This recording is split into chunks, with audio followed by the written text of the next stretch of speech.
Good evening. Recording in progress. Going to bring the Architectural Review Board meeting of Thursday, February 26th, call to order. We'll be doing roll call, noting that a quorum of the board is present at the City Council chamber, and that Board Member Wolf would be participating remotely for a just cause reason per Government Code Paragraph 54953.8.3 C1 due to the need to care for a family member. And Lisa, can you alert us if there is a person present over the age of 18 in the room with you at your remote location? No, my room is completely empty, except for me. Thank you for letting me do this. Thank you. If we could have roll call. Chair Blakemore. Present. Vice Chair O'Connor. Present. Board Member Johnson. Present. Board Member Little. Here. And Board Member Wolf. Here. Thank you. Thank you. And now on to public comment. This is the portion of our meeting we reserve for public comment on items not otherwise on the agenda this evening. Is there anyone here for public comment not on the agenda? I don't see anyone. Is there anyone on Zoom? If you would like to make a public comment about an item not in the agenda, please raise your hand over Zoom. There is no public comment at this time. All right, thank you very much. We have just one item on the regular agenda, but we do have one item by staff tonight, which we're going to bump to the top of the agenda so that Marisol can present and go home. If you could take us through this, that would be great. Good evening. We have Mike Isaac here to represent this project. You're welcome to come to the table. So I'll just start with an overview, and then Mike can answer any questions and provide more context for this project. So the project is located at the corner of 6th and Maple. It is now the Mac Brown Excavating Company location, and they are proposing and currently undergoing some maintenance work along with some exterior improvements. And there's there's more than two buildings, but here's one main building that I'm going to have a picture of on the corner, and then the area of work involves this building right here, right on 6th Street. So first we'll take a look at that corner building. There is no work proposed at this time for this building, but they are going to reference this color on the new building. So I'm showing that for reference. The building has a metal exterior at this time and white garage doors. So this is the building on 6th Street that they're undergoing and proposing maintenance and improvements on. So as you can see, there's several parts to this building. This part has corrugated metal exterior, and then the rest has stucco with garage doors, some windows, and a painted detail here along the bottom. There's also some existing floodlights on the building. So what Mike is proposing to do, I'll start from right to left, and I'll include the elements that are already underway. So here on the right side of the building, this is where they're going to take off the metal exterior and replace it with stucco, matching smooth plaster finish. On this section of the building, what they have a building permit for already is to remove and replace these garage doors. They're different sized doors, so they did have to do some reframing, but they're still, at the end of the day, two garage doors there with this pattern and in a white color. They also shortened that overhang along this edge as well. And then on this side of the building, what they would like to do is also remove that overhang and have a similar finish as to what they've done on this side. And then on this side, they're going to remove the existing windows and repatch to match this exterior. And they're going to add corrugated metal along the entire front edge as a border with a black trim, and the trim on the roof will also be black. The corrugated metal will be left in a natural finish. The lighting will be, the current flood lighting will be taken out, and they're going to instead replace it with barn lighting. The color across the entire building will be painted to match the corner building, the metal building on the corner. And then they did mention that their inspiration or their reference point is the building across the street, which has the barn lighting as well as metal corrugated elements on the building as well. So with that, the director would just like to update you with this project and get your professional feedback on some of the design changes and the improvements and maintenance that's going on out there. They will have to follow up with either revision to their existing building permit or a separate building permit for the remaining pieces of the project. But we're okay with them starting with the garage doors. There was a safety issue with those, so that needed to be addressed immediately. So with that, if you have any questions for me, I'm happy to answer them. Otherwise, Mike here is most knowledgeable about this project. All right, thanks, Marisol. Marisol, could you go back to the original picture? Yes.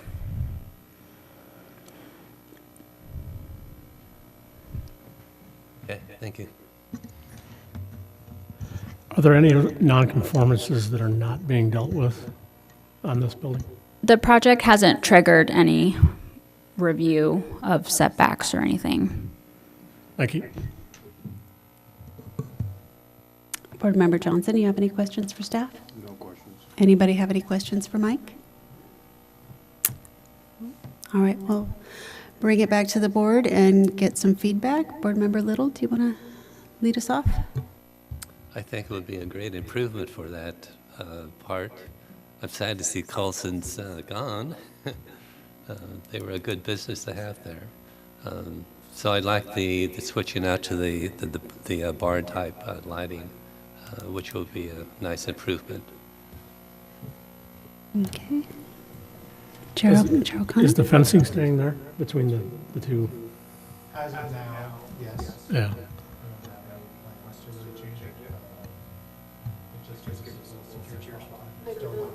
Right. Yeah, we got a lot of mics here. Am I right? The primary use is heavy vehicle storage. Is that what it's all about? From the other side and then from in this way. Okay. That's it. Do you have any feedback? Oh, I think it's great. I mean, you're doing the right thing. I think the logos will be nice. Good to see Mac Brown around. So, all good. Okay. Board Member Johnson? No, I think it's an improvement, simplifies the overall scale of the building and detailing of it. It's good for the local neighborhood, so I don't have any objections to it. I agree with the other board members. I think the lighting in particular is going to be a nice change, welcome addition, and I think it's going to be a good project. So I think we could recommend, oh, gosh, Lisa, I'm sorry. It's I'm your good. turn. I'm good with the design. It looks good. All right, thank you. Sorry about that. Okay. There's no landscaping. You gonna do any landscape? You There's gonna do nowhere any for him to landscaping? do any It'd be landscaping. nice. It's a lot of asphalt. Happy flowers. It would be nice, but these guys don't excel in landscaping. They're good at moving dirt around and Yeah, I know. very good at it. Okay, I think we can recommend approval to the director.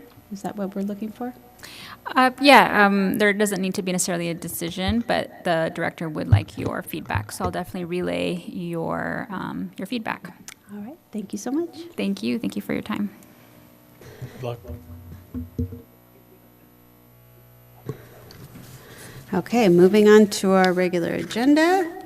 Oh, I should have done this earlier too. I always forget.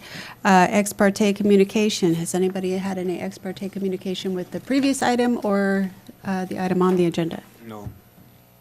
No. I pulled street files, and that was it. Okay. Thank you. I'm a very- no. I'm sorry, I Right. didn't catch that, Patrick. I pulled street files for the Okay. parcel. All right, thank you. And Megan, you're going to take us through this one? If would the project team like to come up and sit with us up here? We're quite friendly. We don't, well, sometimes this guy, but you know that already. Just kidding.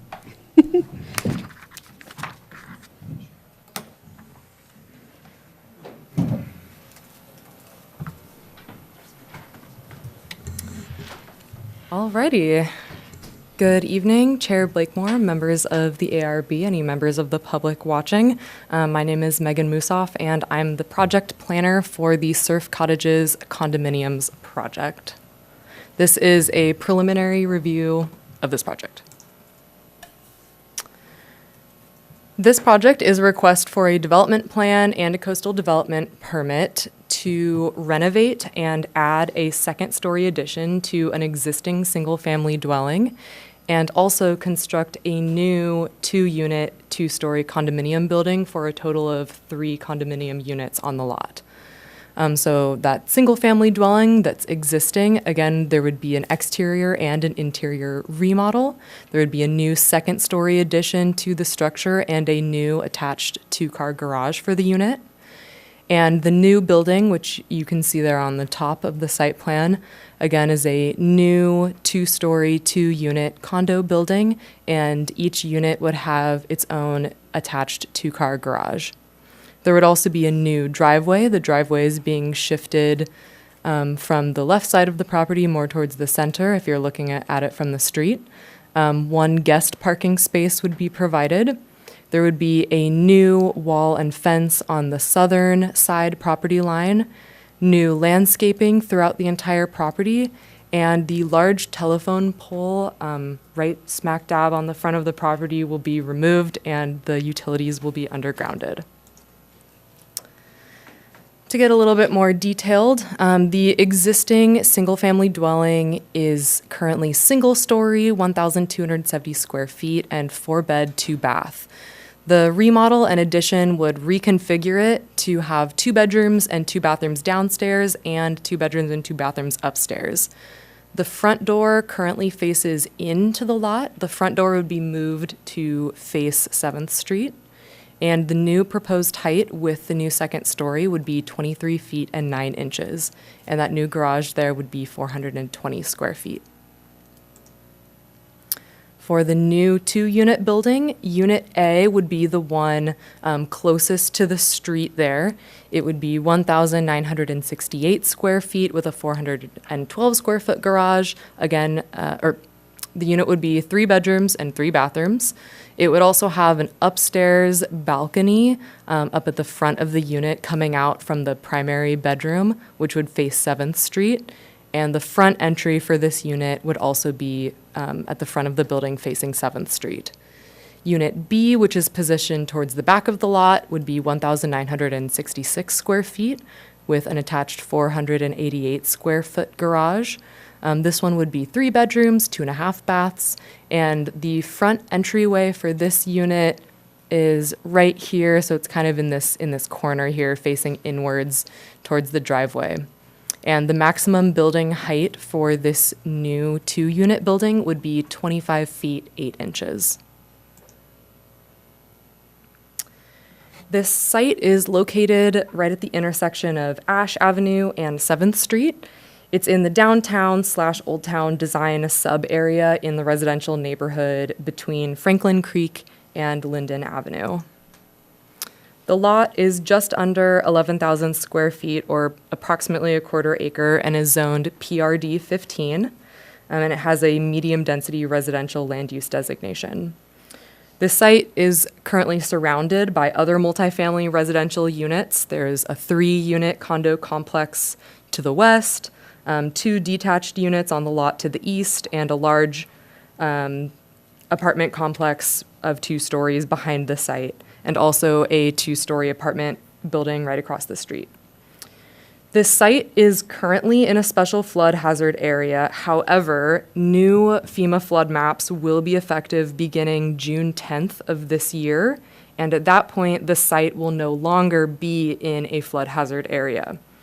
Because project entitlement and construction is highly likely to occur after that date, the project as proposed tonight does not include extra floodproofing measures that would otherwise be required in a flood hazard area.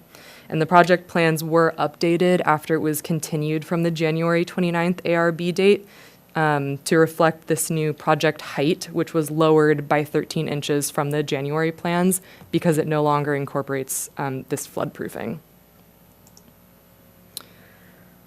I've got some site pictures here with the story poles.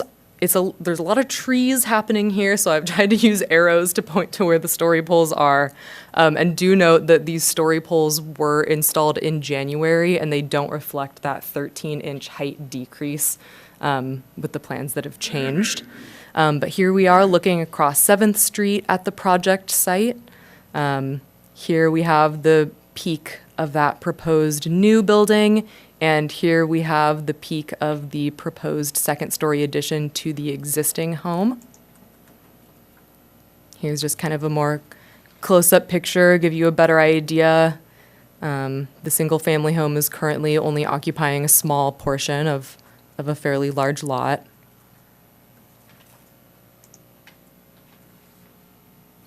It's just slightly different angle. This is the large telephone pole proposed to be removed and the utilities undergrounded. And here you can also see the height comparison between this neighboring 3-unit condo complex. So this is looking east at the project site. And here you can see the ridge here in comparison to the neighboring property. And here we're looking the other way down 7th Street. You can see the peak here. And this is looking from 8th Street, so from the back of the property. And you can just kind of see the story poles just a little bit from over on 8th Street. And this is that larger apartment complex that the property backs up to. This project has gone through several revisions and has had several different project numbers since the first submittal in 2008, but all projects have been some variation on 3 condo units with a remodel to the single-family home and a new building and a motor court in the middle. The first 2 projects were the Go Buddy condos, and the ARB reviewed the project a few times between 2008 and 2013. Key issues with this initial project included compliance with flood requirements, which fortunately is no longer relevant, the size and scale of the proposed new building, street frontage appeal, and how best to incorporate the existing home into the larger development. And when this project was eventually closed out as inactive in 2013, the applicant had addressed some of these concerns, but not all. And so when it was resubmitted in 2017, it built on the progress that the first version had made, and this project did receive preliminary ARB approval in March 2018, with some lingering comments which included to further animate the frontage of the existing single-family home, and to consider ways to break up the side and rear elevations of the new building, to consider using more varied wall materials or variations in the wall plane. They had comments about, reducing the height of Unit B. And at that point, there was also a carport proposed instead of a garage for that existing single-family home, so that has been changed at this point. And the Planning Commission approved that version of the project in 2018.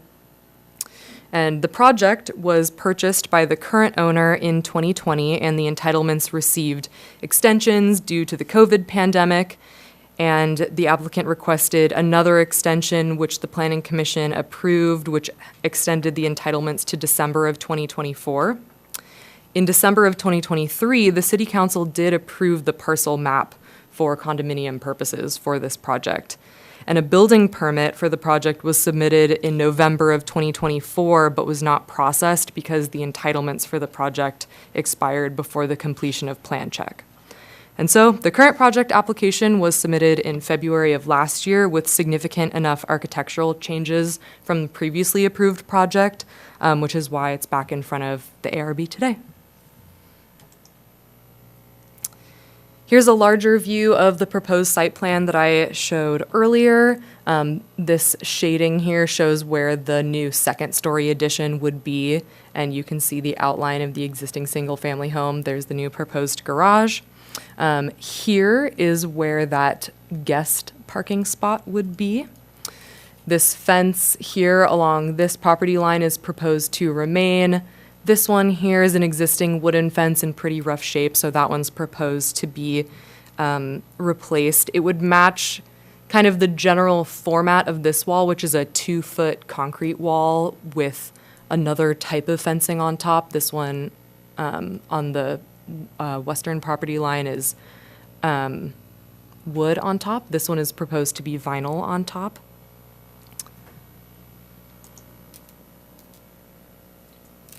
And this is very approximate, not to scale, but I've kind of overlaid, where these two buildings would be on the site. So you can just kind of see the general placement of the buildings there.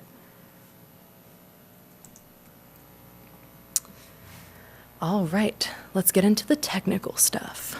The front setback is a minimum of 20 feet from the property line.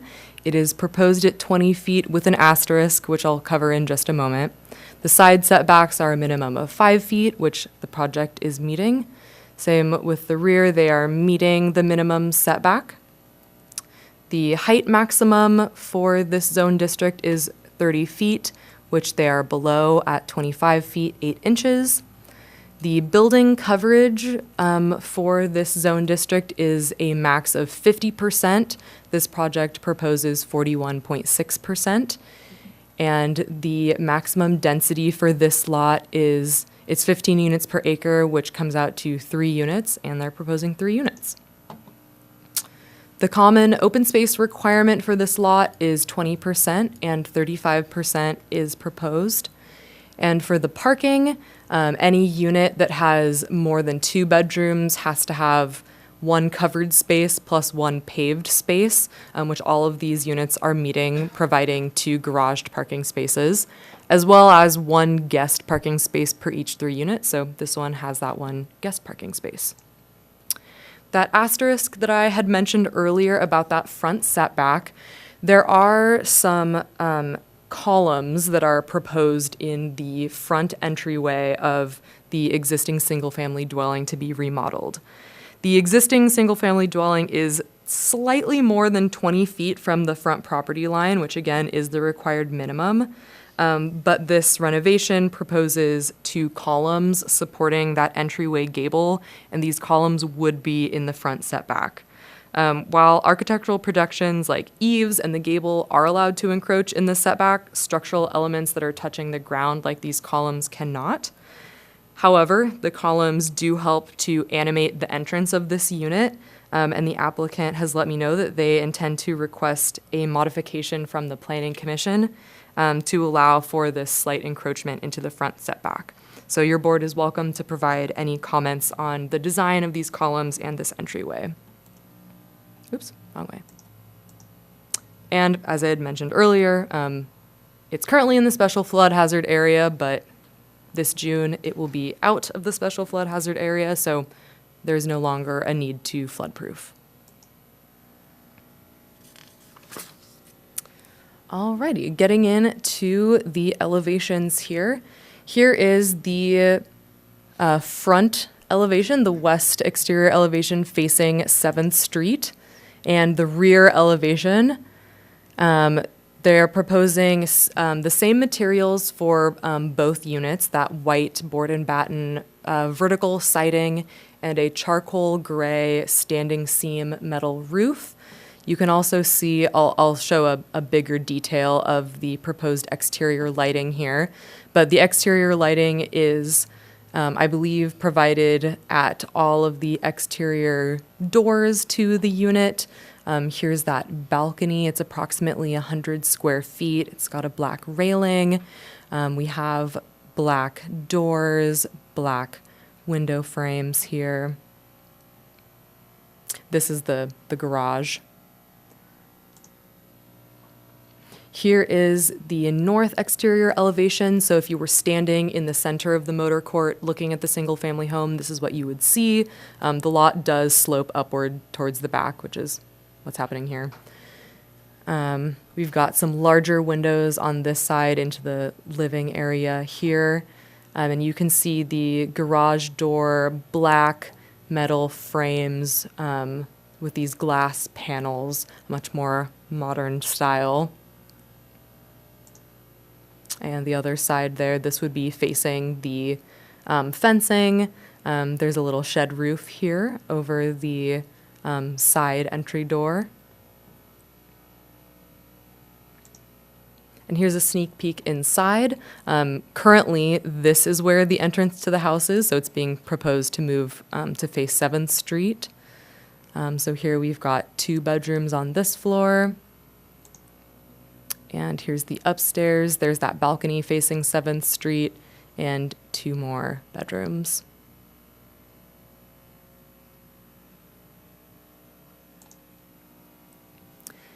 Now we've got the elevations for the proposed new 2-unit, 2-story building.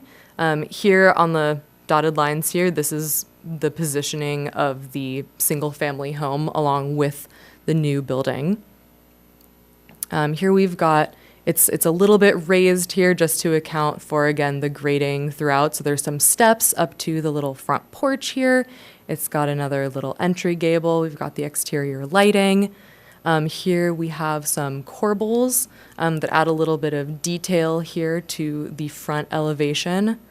More exterior lighting, got the double doors here, a little bit of variation in the window style happening here.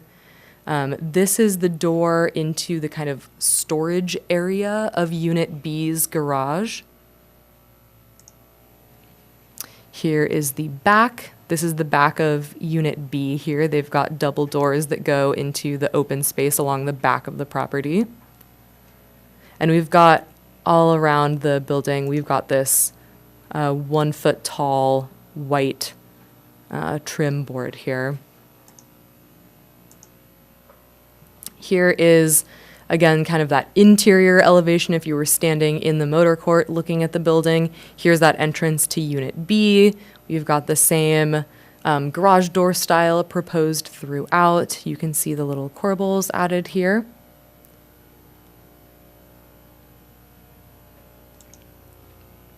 And this is the north exterior elevation. This is the, I would say perhaps the bulkiest elevation of the project. This is the one that would be abutting the existing 3-unit condo complex. It's got these little eyebrow roofs happening here on the side. There's that balcony there. And just for a little bit of comparison, these are the plans that the Planning Commission approved back in 2018. So definitely a switch up in the overall style of the building. Here we're seeing a stone veneer, we're seeing some beige stucco, some hardy plank siding, a couple of, familiar elements. We're seeing, again, those gables, we're seeing the corbels, or I guess these are maybe more exposed rafter tails. But definitely, I would say maybe a more arts and craftsman sort of style, and it's moved to a much more modern coastal beach house type style. There's again kind of that bulkier elevation there on the side. At this time in 2018, the applicant's technique to help break up the massing was to use 3 different materials on the building to kind of break it up a little bit. Back to the currently proposed project, this is just, again, another sneak peek inside. Here's the garage for Unit A, the garage for Unit B. Here's the entrance to Unit A. Here's the entrance to Unit B. And here's the second story floor plan. Here's where the unit's divided, right there.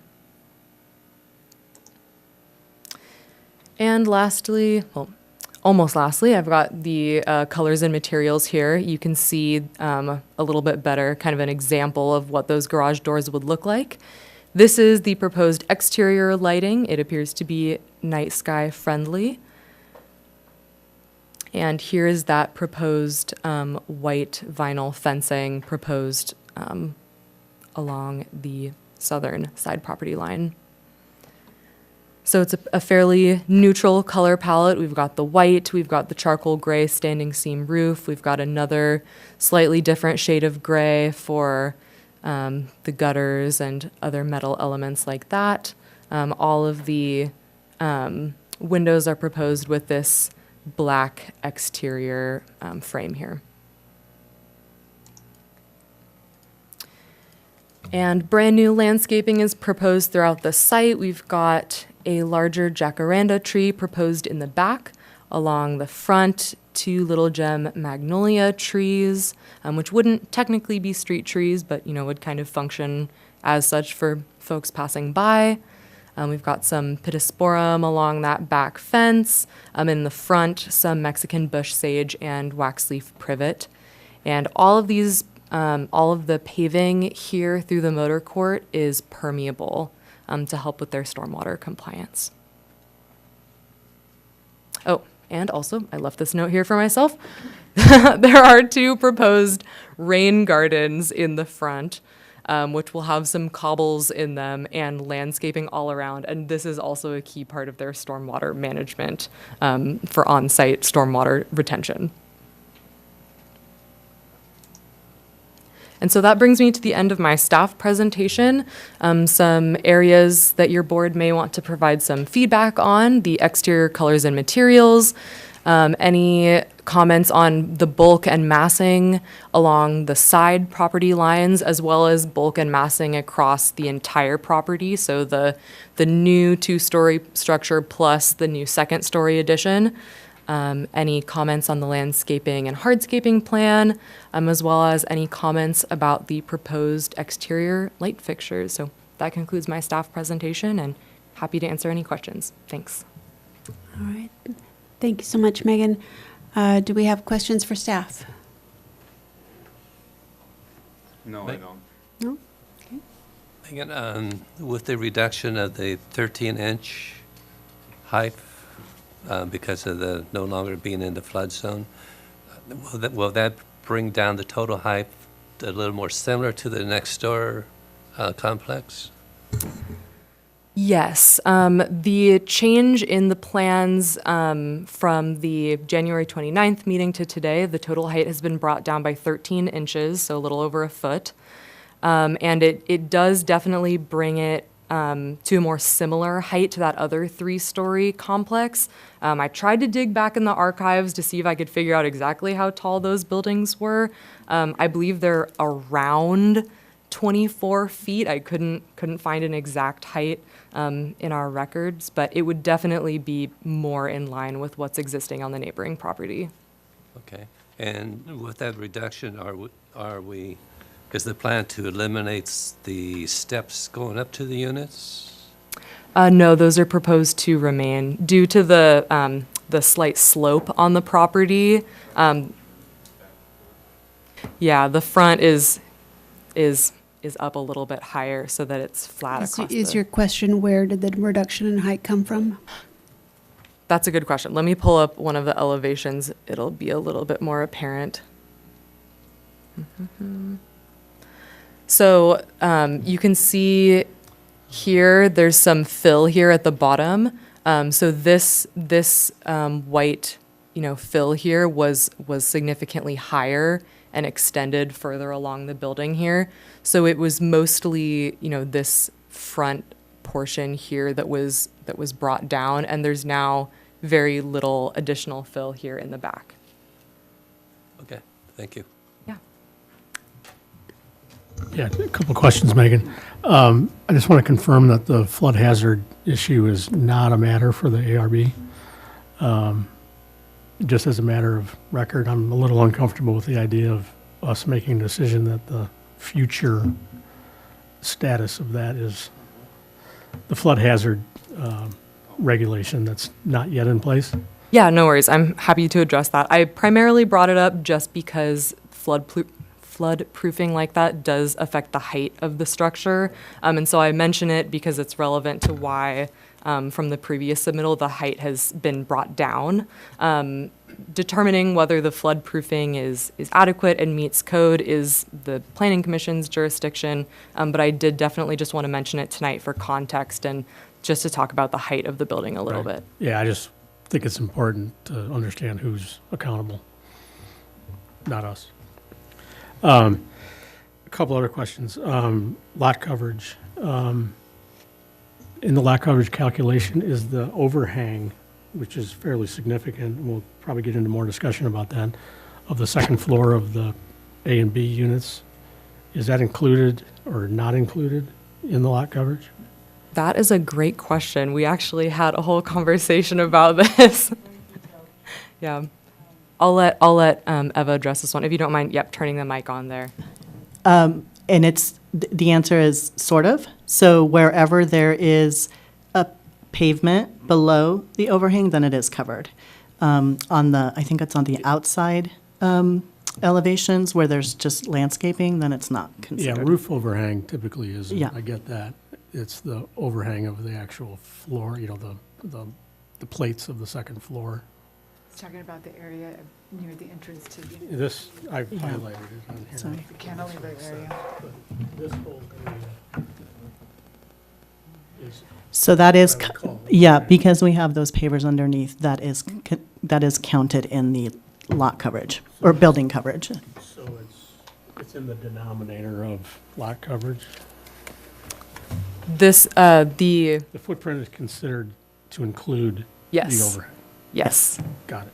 That's my question. And then similarly on open space, is the rain garden included in the calculation of open space?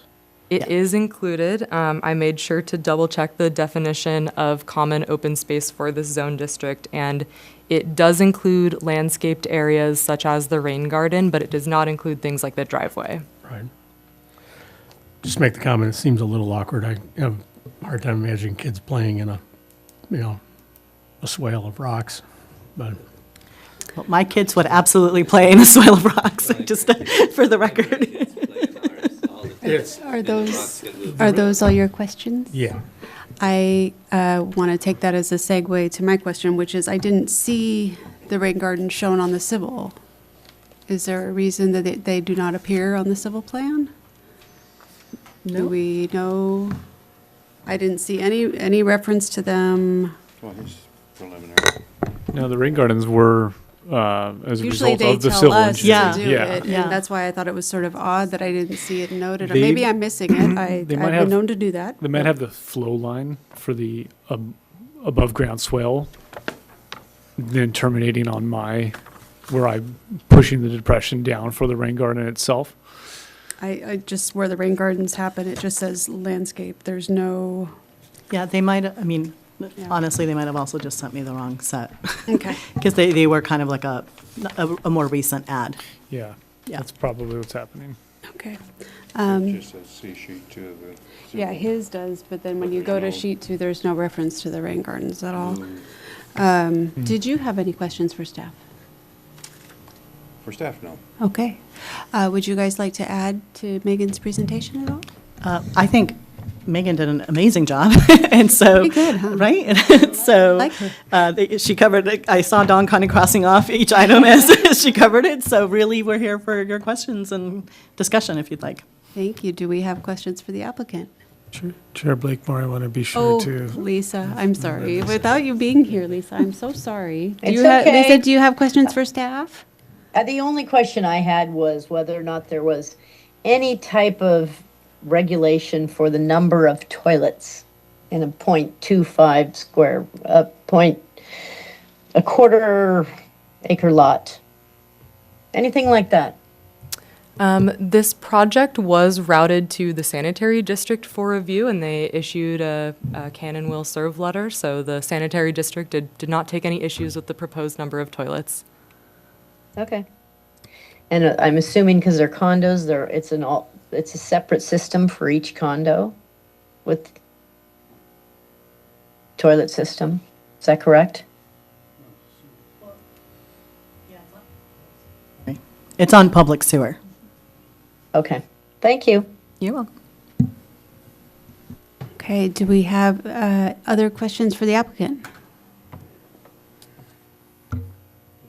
I do. Several areas, actually. First of all, I will say I definitely support the project. I think this kind of infill is important, so, 3 units. And the questions I have is, back to the overhang, over by the Unit B garage in front of the storage unit, on A 1.0, I don't know if that can come up. Is there a post that supports that overhang on the second floor?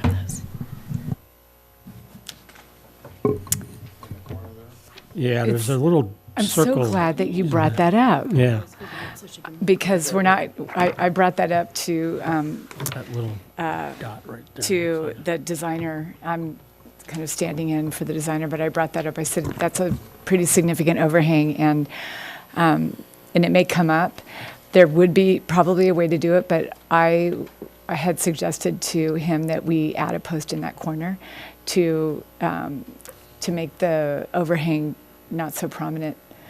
And yeah, this is preliminary, but I did mention that to him, and I thought that structurally it would be easier to do the post. Very good. So with that, a question would be, and maybe this is for, another moment, but with a post there, the question would be, what's the dimension of the clearance between the garage and that post, the garage for you, Yeah, for if the you go main to house?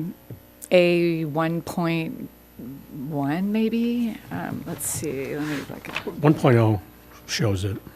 it's, I don't think she has it on the screen. so the post,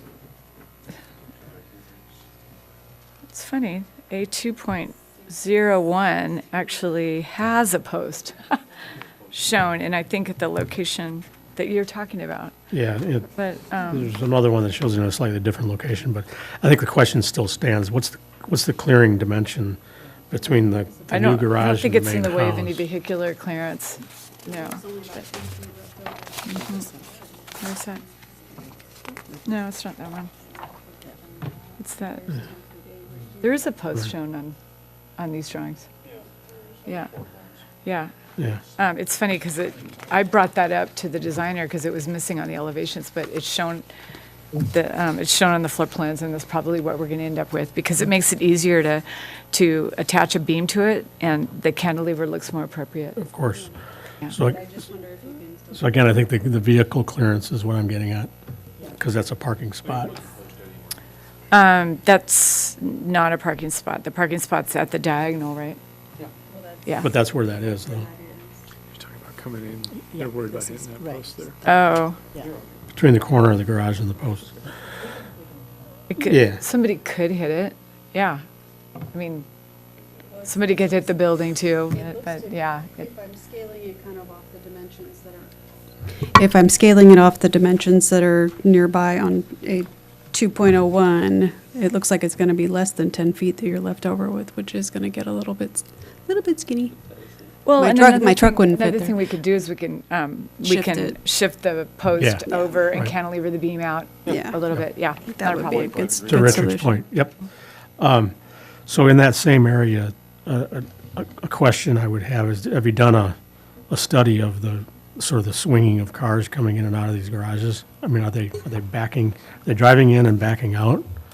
Or is there space for each garage and each car to turn? There is maneuverability for every vehicle in every garage, and as well as the guest parking spot, the additional parking spot, Okay.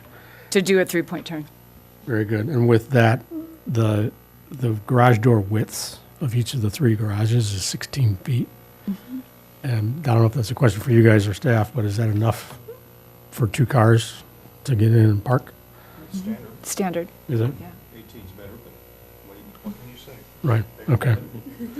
Okay, We need, we're gonna need shear walls on the sides of those garages, so we didn't want to increase the width of the garages doors any more than we needed to. right. Okay. I think lastly, I would go to the original house and the second story build.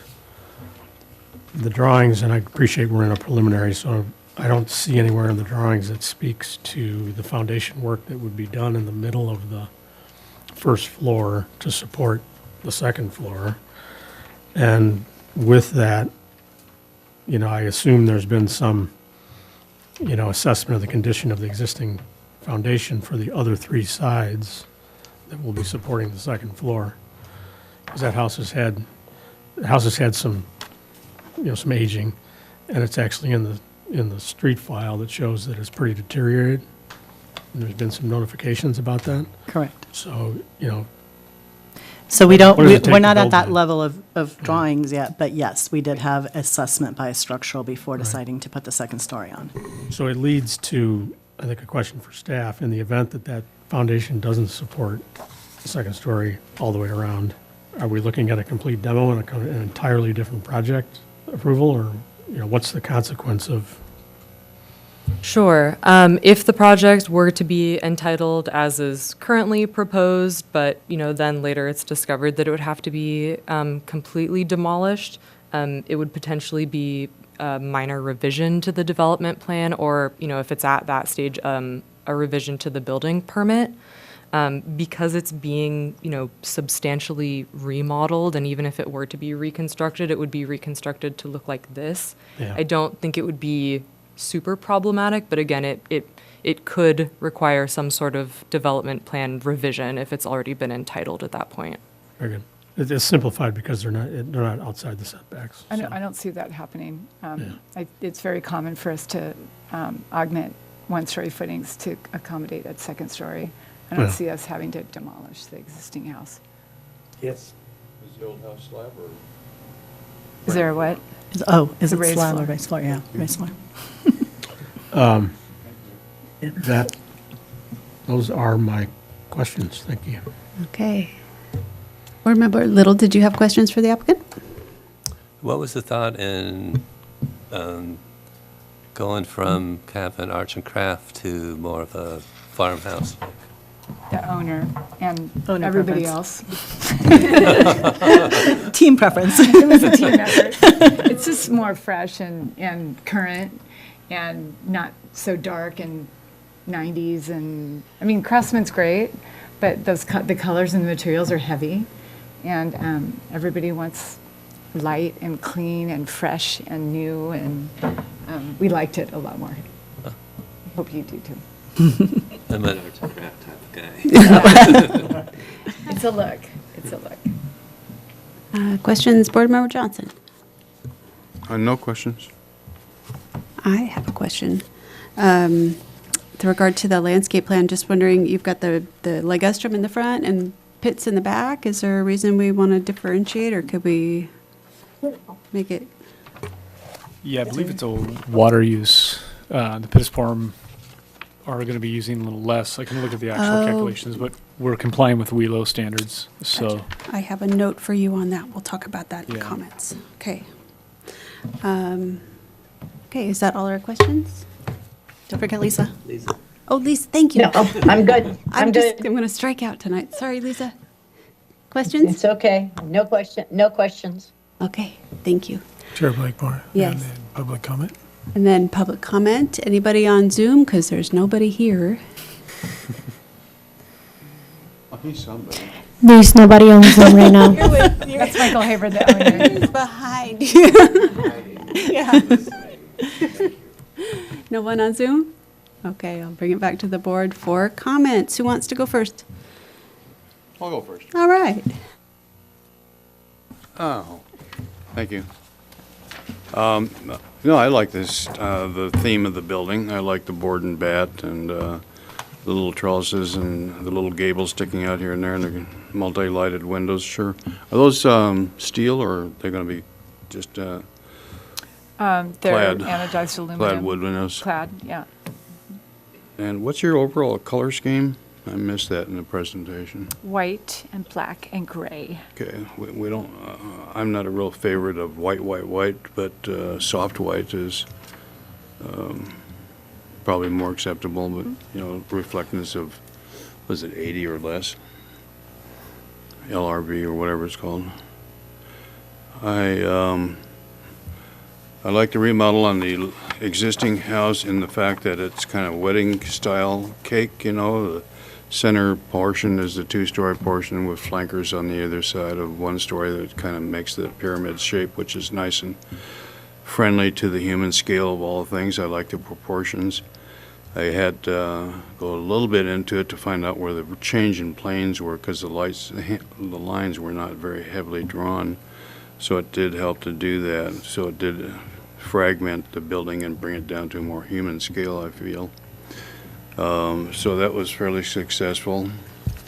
Getting to the bigger one, following the same concept, we would have some questions as to the big long elevations on the south side, well, the east and north are the really critical ones. South side's fine.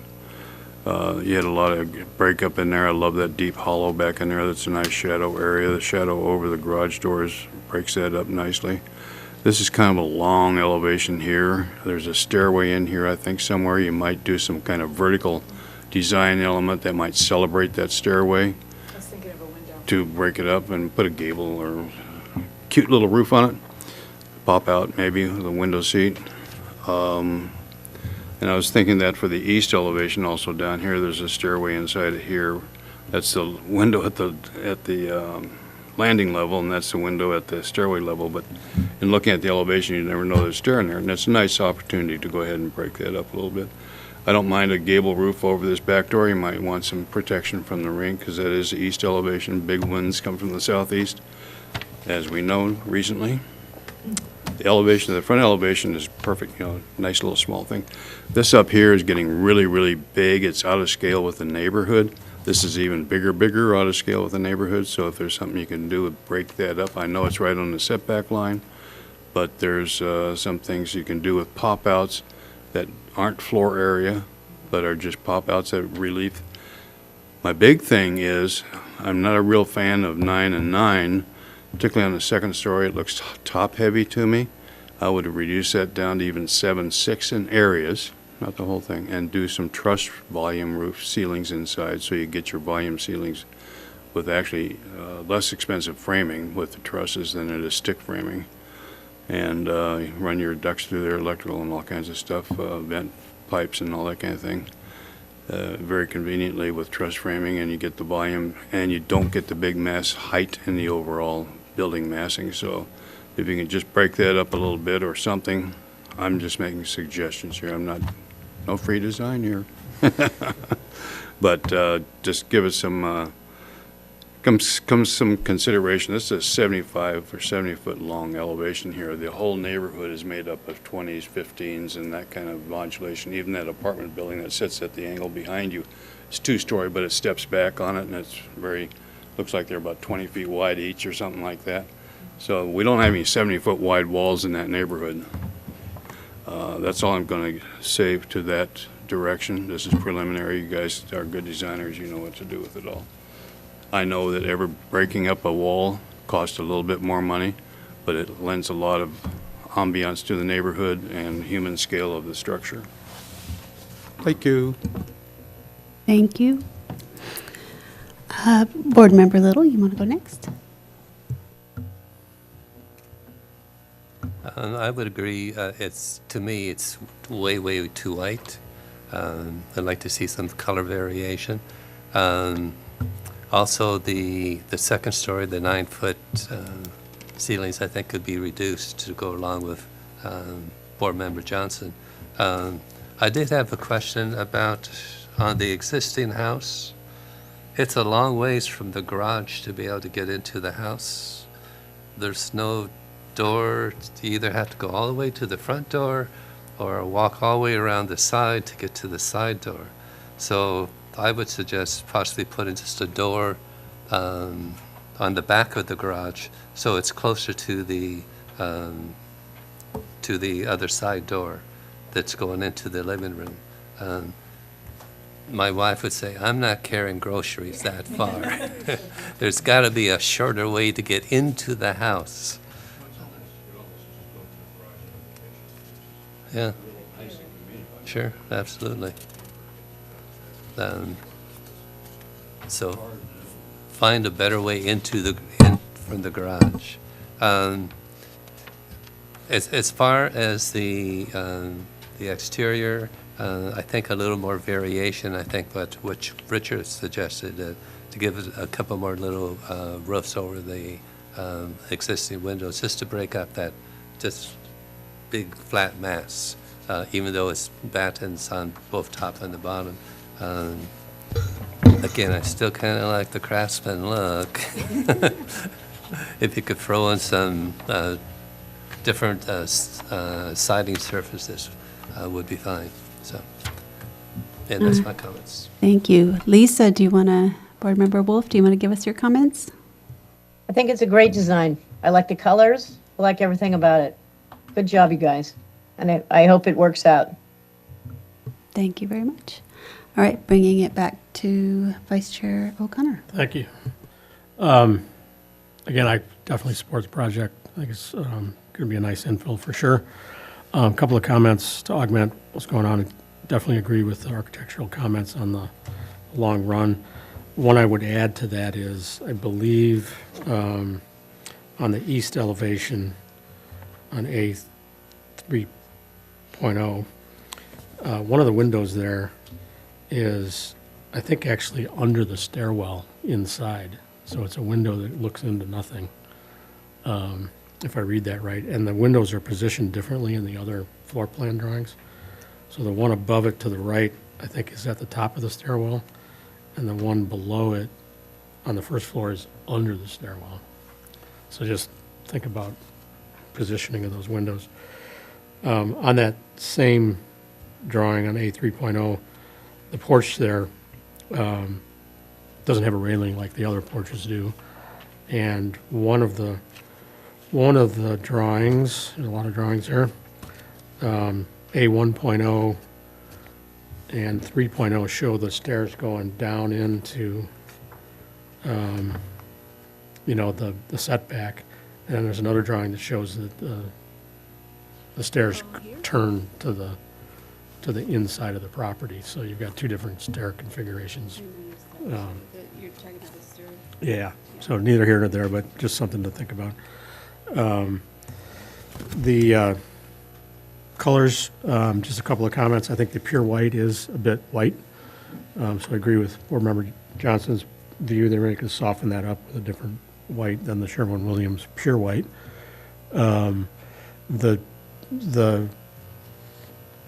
I guess I would call the Gibraltar that's on the trim and the charcoal gray on the roof, I think one's warm, one's cool. So you might want to bring them together as either both warm or both cool. Something to think about there. Pella windows, outstanding. Really good quality.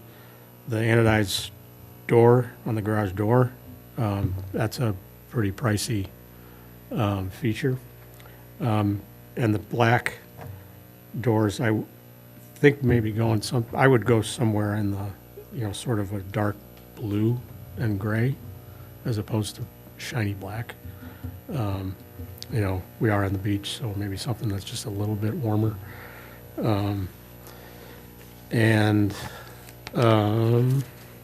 The driveway, the curb width, of the driveway is 16 feet, and it's justified towards the original house. So it's really tight to the original house, and it's further away from the new condos. A couple of thoughts about that.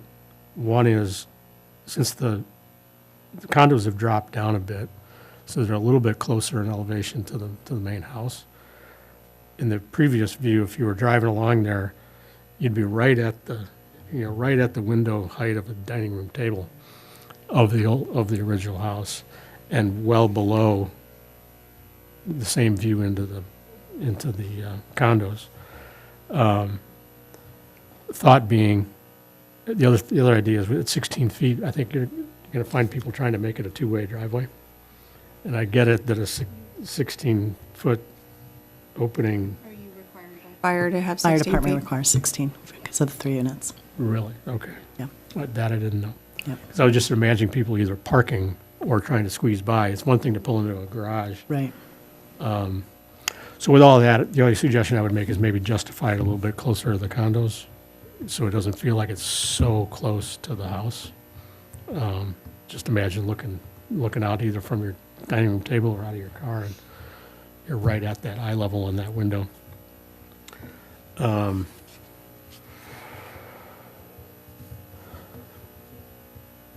I think that is everything. Oh, just want to make a few comments, and I'll just make a general comment, and there's probably a number of places where you can find it, but you got a lot of sight lines in the bathrooms from the rooms directly at the toilet. There's like 3 of them, I think, and I don't think we got to Did you hear dwell that? on that. Yeah. But, Noted. but just take a look at that. Sight You're- lines straight into the toilets. You're looking through the doorway straight in. And I think there's 2 or 3 of those, call them foyers, into the bathrooms that have like 3 doors. And so you're losing a lot of wall space in there. So that's another comment where I know we're not supposed to get in that. And the last thing about the floor plan would be on Unit B with the overhang and the post and all of that. That bedroom is really big over the garage. And there's kind of a dead space between the entrance and the bedroom on the second floor. You could push everything out a little bit and maybe not have, maybe a little bit less square footage, but, That's a you good know, point. a little more clearance underneath is one thing. A similar comment would be on Unit A at its entrance. That entrance foyer on Unit A is as big as the bedroom over by the kitchen. It looks like it's about the same size. So you got an opportunity there to maybe push that powder room and the window and the front area of it. Maybe you make that porch a little bit even bigger on the first floor of Unit A. I'll leave it at that. Okay. I think it's just me then, huh? I will defer to the architect for the architectural suggestions. I think they all sounded delightful. I personally don't love that style of garage doors with this type of, the board and bat. To me, they kind of live in 2 separate places, but if the architects are fine with it, that's fine with me. As far as the landscape architecture, typically with Ligustrum, we can use the city's evaluation. The city of Santa Barbara has their own separate supplemental WELOS evaluation that, in my opinion, correctly asserts that Ligustrum is a low water use plant. And it would just be I would think for long-term maintenance and for just, I don't know, Pittosporum tenuifolia just gets so ratty over time. It just seems like having it all consistent would be kind of nice. On the side yards, those are really only about 5 feet wide. I just would be a little concerned about the amount of plant material you're sort of proposing there with these big sweeps of penstemon and carex and stuff. Just for maintenance, getting back in there, you know, is it really giving back enough to justify having somebody schlep back in that 5-foot section and having to maintain that? Right. Maybe you just do some areas of gravel that can keep it nice and dry and it's clean and weed-free and kind of keep it a little bit easier. Also, just a few plan coordination things. The rain garden that I mentioned, that doesn't seem to be jiving. There's a couple variations, like Patrick said, about the porch off the north side, and also the entry path on the existing residence doesn't look like it's it's quite pulled together yet, but I think you guys are getting there. And also, just as a general note, you've got the salvia kind of up front and center. It's a great plant, but you are going to have like a 3-month, 2-month period where it's just cut back to nothing. So sometimes I like to put those things a little bit in the background, just because knowing that they're going to just be cut to the ground for a while. So having something that's maybe a little bit more year-round friendly, right up, front and center, that you're going to see every day, every day, every day. More structural. Yeah, yeah. But in general, I mean, I think the plant palette is appropriate. I think the sizes that you're speccing are appropriate for the project. And I think, one last thing. Wheelos, when you dig down deep in there, they have a requirement about lawns being wider than 8 foot. If you're going to propose a lawn, I think one year they had it 10 feet, and one version it says 8 feet. But you're not supposed to go any narrower than that, because they figure it's not efficiently using the water because you've got such a narrow space. And I also think that the areas of lawn that you've proposed here, I understand why you're doing it. I think it could be a nice resource, but they're also so, I'm going to use the word diminutive, that you got to think now the guy's got to schlep out his lawnmower, just and he's done. Maybe there's another ground cover. You could do a carapia or something like that there. You don't have to mow, and you don't have to have somebody there like always, and it might make more sense in kind of those smaller patches that you have there. But yeah, in general, I think you guys are on the right path, and we need to formulate some sort of motion. Would somebody like to have a motion? I'll make a motion to approve, to move from preliminary with ARB's comments. I'll second. All in favor? Aye. Aye. Aye. Aye. All right. Thank you guys so much for coming Thank you so in. much. Thank you very much. All right. Okay, what else do we have here? I think we did matters by staff. Is there any matters by the planning commission? Matters presented by other board members? I don't have any, unless you want to talk about the falling down building that the antenna is going to go on. Sure. It'll be a public board member issue. Do I want to talk about it? I got a lot of thoughts on it, for sure. I mean, I think Well, if it's a public nuisance and an architectural eyesore, something should be commented on. right. Gonna get Well, Thank you. I guess I'll start, if that's, we did this review last time. Sorry. We can bring What it are up we next talking time. about? I don't know. He said, do we want to talk about it? The clock tower building Oh, with the overhang that is dripping plaster on the sidewalk. Or whatever the issue was at the time. Remember that? Yeah, well, actually, I think that, well, it isn't that building. The building with the cork tree is actually doing the repair on the fascia board. Okay, They took it off.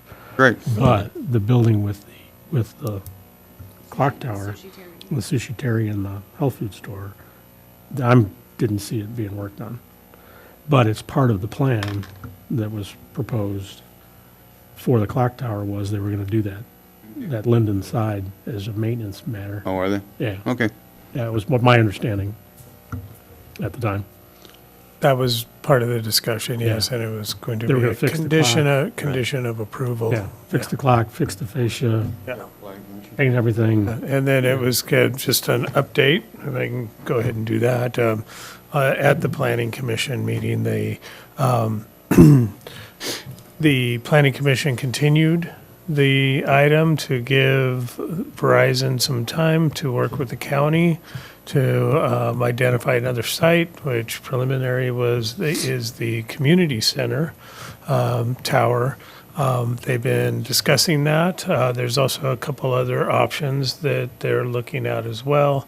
one of them being the Channel Islands Foundation building. They expressed some interest, so they reached out, but we have heard nothing back from either Verizon.